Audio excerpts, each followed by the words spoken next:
I'm Rufus Norris, and I'm director of the National Theatre. That's fantastic.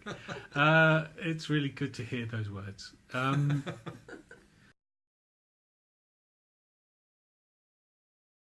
So I've been in the job for a year, and a lot of that first year has been about finding my feet.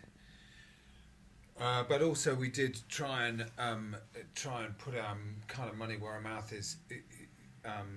Immediately, we started off with a play. The first play in the season was by Carol Churchill. The second one was a new adaptation by Carol Ann Duffy, and it went on from there. We've just announced the second year, which we hope is another step in the right direction towards the kind of balance that we as a national arts organisation should be achieving. But also we've put down a few targets. And we've made various commitments, and one of those commitments is by 2021 to have parity in terms of the directors and the new writing that we put on in terms of gender balance, and we've also set targets in terms of BAME diversity stats as well across the next 5 years from top to bottom throughout the organisation. We already have a gender balance across the organisation. Where we don't have it is in certain key areas of it, and obviously the outward face is very important. So moving to a point where we've got 50% of the shows directed by women across any year, and 50% of the new works or the adaptations being written by women, is something that we're not far off. We're about 40%, and we're about 40% last year in both areas, but we just need to step that up, and that means more active commissioning and encouragement and talent development, which is really crucial.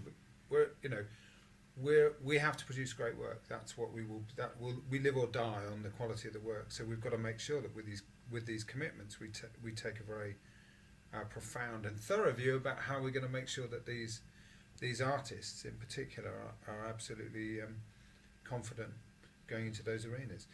It's a good time. There's lots of very brilliant female theatre artists around. I don't think that's going to be a problem to meet those targets. If you start looking at the other parts of the organisation, how many female lighting designers are there?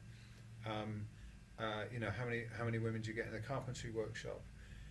These areas need a longer term approach, and that comes down to our learning department and our apprenticeship programme. As well as working with HR across the organisation to make sure that we're hitting those. In some areas it's straightforward, as I said, and in other areas it needs a bit more long-term planning. I think diversity is hugely important. If we've got 5 key priorities as an organisation that we're protecting from any cutbacks that we're involved in, or in whatever way we're moving forward, there are 5 key areas that we're looking after. One of them is regional, to make sure that we're doing work and fully engaging with theatres outside London. We're supposed to be a national organisation. Another one is talent development, which reaches across every area. A third one is diversity, which is really crucial and plays into all of those areas, because that can be about regional diversity as well. And diversity of economic background. A fourth one is the new work department, which is the greenhouse of the organisation, where we develop a lot of the artists and the work that we'll be doing on our stages, but also supporting work outside London.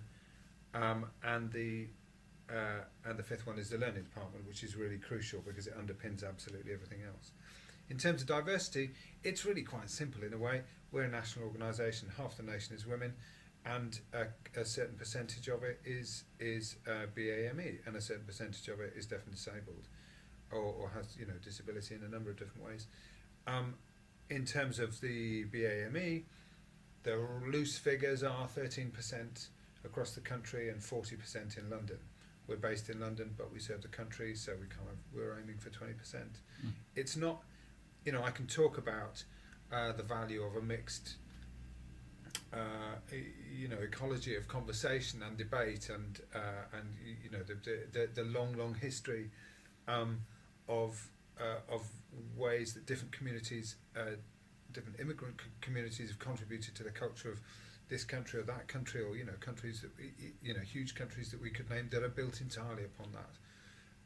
And if you go far back enough in our history, you can see from X, Y, and Z that the enrichment of our culture has depended on a diverse embrace. All of those things sound great. It's very simple. We're a national theatre. We need to speak to and for the nation, and the first stop of that is reflecting the nation.